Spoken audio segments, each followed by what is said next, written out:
So boom, from the looks of the poll, y'all said F the hype stuff, just covered the entirety of Jujutsu Kaisen season 2. And I'm here to tell you, ah shit, here we go again. But on the serious note, I thought I could get away with just covering the hype stuff of JJK. But the whole season's been gassed, so that's kind of crazy for me to say. And before we get into this, major spoiler alert if you haven't seen anything of JJK season 2. And with that being said, okay, let's go. So we start this season off by looking down the alley, as if this was legit Chainsaw Man. And we catch a glimpse of Geto, the unhinged. And partially why I call him unhinged is because 30 seconds into this episode and we're throwing a whole orb. Brother, you can't be Frieza or Tiana. Pick one. Anyways, we get a throwback scene of Mei Mei and Utahime in the wheel dumping that new Cardi. Yeah, you came back and you failed.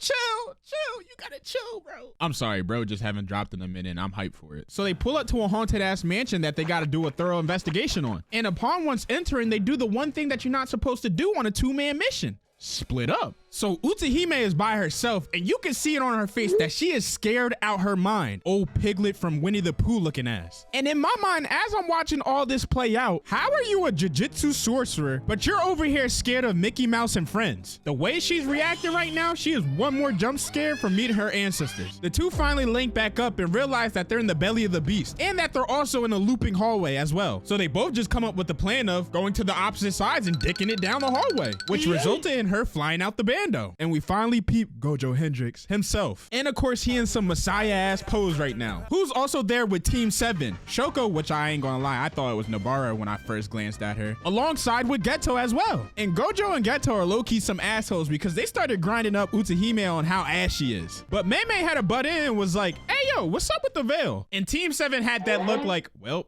that's her ass. We go to the next scene and they're all sitting in front of the principal, sensei, whatever he is. And it's obvious that he runs shit because one, he definitely goes to a black barber because he got 4 parts with an attempted C-cup lining. And we all know anime hairlines be something else. So he was just like, all right, man, who fault was it? And Shoko and Geto smoothly ratted on Gojo, which got the top of his shit punched in. Now they're all just chilling at the school gym. And Gojo goes for a behind the back shot, but Geto's goaltending ass robs him for his shot. And I need y'all to peep what we just low-key witnessed because bro's vert is at least a 50. This man palmed it at the middle of the backboard. Dog, the Pistons need you. However, Gojo gets the cookies. And the way he pulling up to the rack, I thought we was gonna see a nice little bang out real quick. But this sorry ass nigga does this nut ass layup. Gojo, don't be getting the crowd all hype if you really not gonna punch shit in. And matter of fact, I changed my mind. Both of y'all stay sorcerers, man.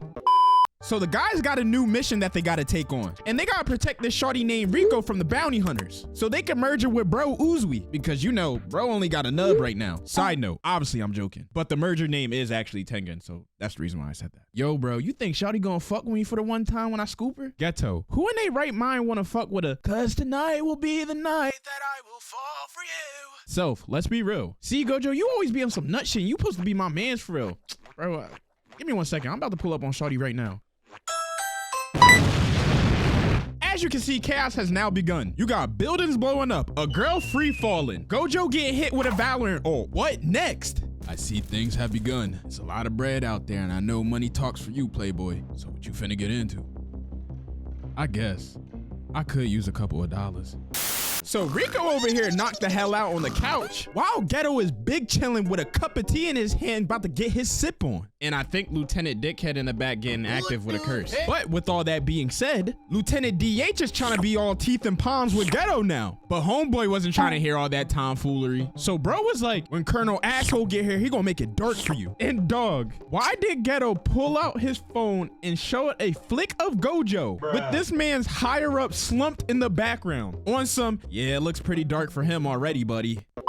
We see Toji in the cut with a parlay ticket. I guess he just trying to hit big like the rest of the world is nowadays. And his man pulls up behind him and tells him, Toji, how you out here boping but your ass on unemployment? Bro, why is you on my dick for real? You know that unemployment be having niggas out here living lavishly. And as we continue to see what unfolds, he loses the boat bet. And we see it in his face that whole unemployment check has went down the drain. And his man finally gets up, but he makes sure to ask him one certain question. How's your little nigga Megami doing?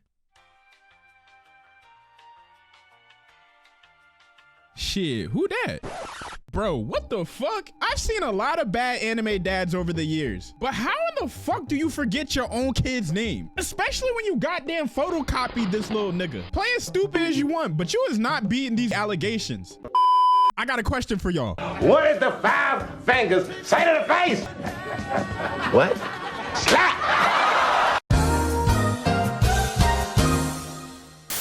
Yo, she really smacked the dog piss out of Gojo. And then she started to talk and pop her shit to Gojo and Geto. But these niggas do not care. Gojo is literally in the midst of changing his screensaver to that new Ice Spice pic she just dropped on IG. But then we find out once Rico merges with Tengen, she's gonna lose all her family and friends. Over, GG, no re. But not only that, they just put a whole GTA bounty on her head for 250K. So you already know dude's gonna be on her head like clockwork. Look, even the OG's out trying to catch a body real quick. And I see why Olawulo made the video, these old heads must be stopped. Shout out to bro for the one time. But at one point he was in a stare down with Geto in the hallway. And then within the next minute, Grandpa crashing into the window like he the fucking Kool-Aid man or some shit. Just for Geto to put him in a genjutsu.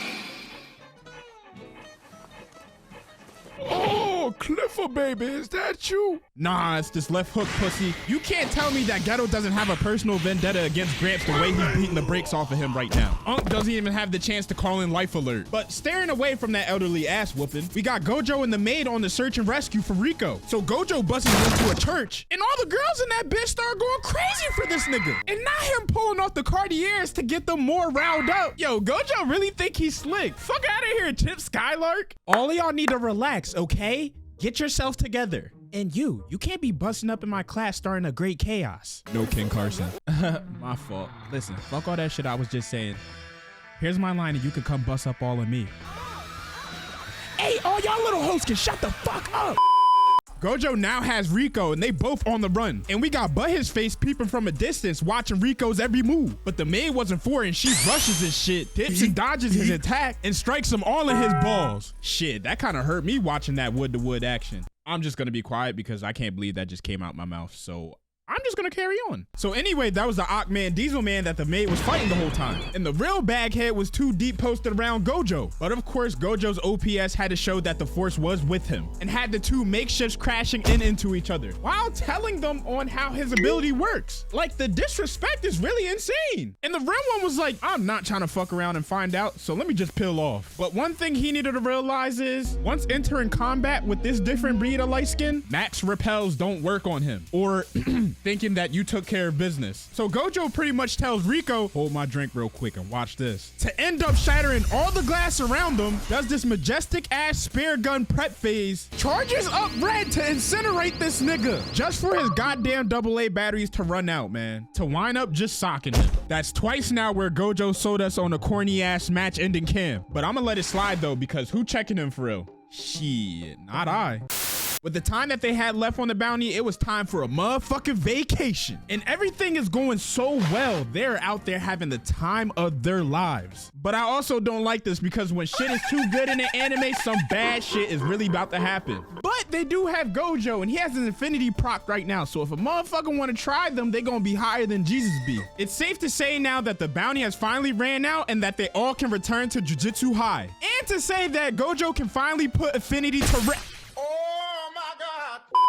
Come to find out, these two had a little run-in before all this. It was said that the Chosen One has finally touched Earth in the Gojo clan. So Toji had to go run his route to see what the streets was talking about. So as he's behind them getting the reads in, Lil Gojo turns around and was like, hey, you dumbass, you know I see you, right? Toji like, hey, yo, what the fuck? And I feel like after Toji's gangster got tested, he knew that, oh nah, this little nigga really gotta die. Which brings us back to Toji finally getting his lick back. But Geto summoned the Alaskan bullworm to make light work out of Toji real quick. Yet Toji chopped that shit up like it was some fucking sushi, as if his name was Sandy Cheeks. Also, Gojo survived his life shanking, along with telling everyone to skedaddle and that he got it from here. Then they started mouthing off to each other, and Gojo was like, you know what? How about you hold this? Although he dodges it hella easy, and he just starts bouncing off all the trees like he just hit a line of that booger sugar. Finally, he comes flying in at top speeds to go press Gojo. But Gojo had that look like, you gotta come harder, buddy. Pause! And sent this man packing, had him looking like an online GTA dead character. Nevertheless, Toji was back at it like a crack addict. And Gojo's high fucking IQ ass, but low at the same time, decided that he was just gonna clean the whole fucking room. Yet, Toji sent over all the cicadas that we always hear in animes but never see. But in Gojo's head was, this is only him using this to bypass me to get to the bounty. But nah, it was all a decoy to really poke this jackass.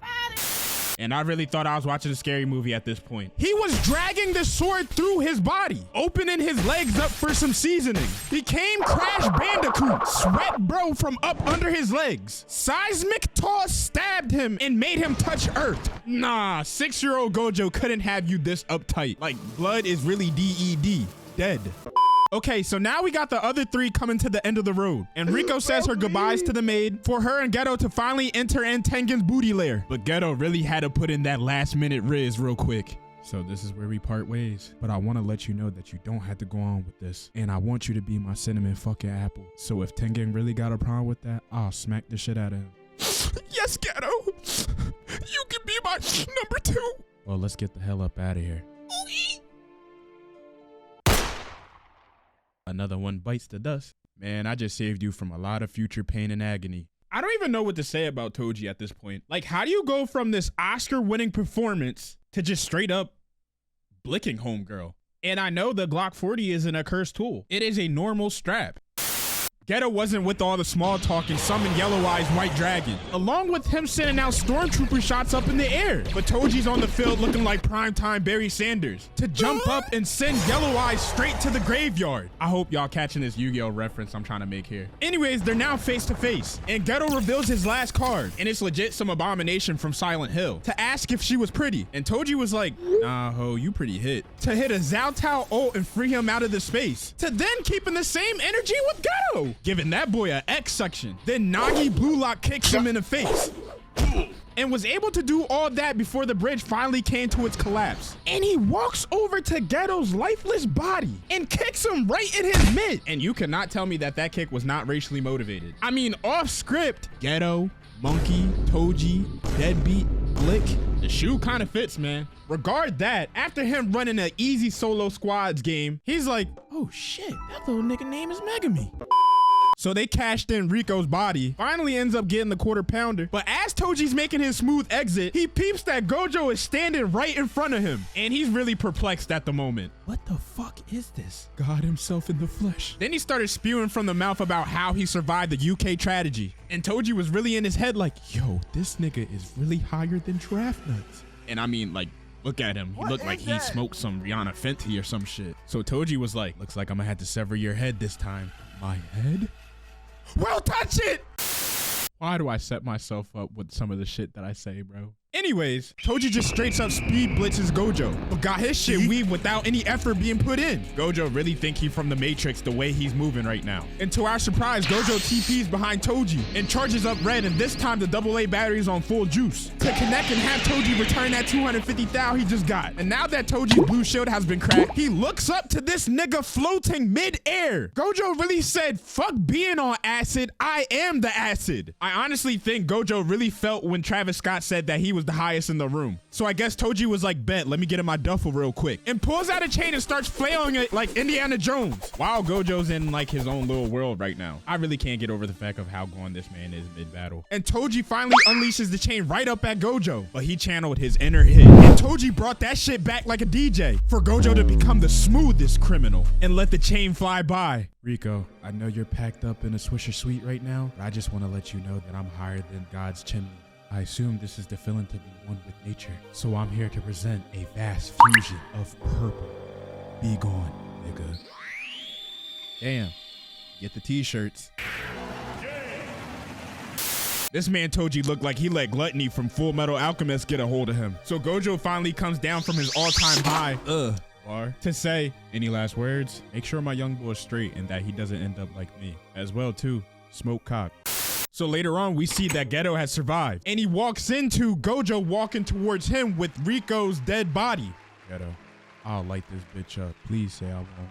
And this man means every word that he's saying, because you see a shot of his eyes just being engulfed with just pure darkness. But luckily, Geto was able to talk some sense into him and saving the JJK verse from being a mass extinction. Fast forwarding into a year after all the madness, it seemed like most of them moved on and is back on their regularly scheduled program. Besides Geto, he is really going through it right now. Like, look at bro. This shower scene is the face of a nigga that hit rock bottom. I know this, true story, no bullshit, because this was me a year ago. And you're just reevaluating, questioning this whole life shit. But anyways, besides that, we see him chit-chatting with Hybera on a bench. And we see this John pull up in front of both of them for her to ask, what type of women do you like? Shit, if you ask me, shorty, I like my Johns with a fat But this is Yuki, and she's a special grade sorcerer. And if you're a special grade, I already assumed that you're him for real. Or her. So they both start having an unserious but serious conversation, because it's not really going through her mind that this nigga is about to really stand on business on everything that he's about to say and do. And she tells him that there's two ways to create a world that cursed spirits don't exist. One, you body all non-jujutsu sorcerers, or two, you get all humans to learn how to control that cursed energy. And Geto opens up slowly and lets her know how he feels that he's not really fucking with the sorcerers. And he hints that, you know, the first resolve might be the way to go. Yet Yuki tells him that you're just going through your misunderstood phase and that you really don't know what you're talking about. But if you want my hypothetical answer, you can keep doing things for the better good, or you could just go out there and start fucking shit up. And from the looks of it, it looks like he took the start fucking shit up route and has been succumbed to the darkness. Shoko's on the block cooling, smoking a diggerette, and Geto pulls up on her as if everything's cool. Bro, you just caught 112 bodies. You're on the FBI list and you're being sentenced to death. This would be the actual one time that I would tell someone to not go out and touch grass. So Shoko starts asking him if the rumors are true and if he's really out here dropping shit. And he tells her, yeah, the rumors are definitely true. Shit, I even sent my parents to go meet the Lord. Word around town, I heard they gave me the nickname Itachi. And bro, she picked up that phone expeditiously to call Gojo. Funny thing is, you can only hear Shoko, not Gojo, but you can kind of put together what Gojo was saying to Shoko, because she's telling him, I'm with Geto right now in Shinjuku, to also say, oh no, I ain't trying to die, which pretty much tells me that Gojo was telling her, make sure you hold his bitch ass right there until I get there. And she made the transactional decision of not being the 113th backwood. But Gojo was able to get there in time to see Geto, and they start having an argument about their views on the whole sorcery shit. And to be honest, on Geto's side, there kind of sounds like a little bit of envious towards Gojo, because Gojo tells him this stunt that you're trying to pull off is impossible to do. But I bet a person like you could do it, huh? And then try to go around and tell other people that they can't do it. So let me ask you this, fuck nigga. Do you think you're the strongest because you're Satoru Gojo? Or are you Satoru Gojo because you're the strongest? And I'm not even gonna hold you. How you glaze but still bar someone up at the same time? But that shit really had Gojo sick, to the point where he even threw the setup, but he couldn't come to terms and blame him because that was still his mans at the end of the day. Well, and on that note, bye.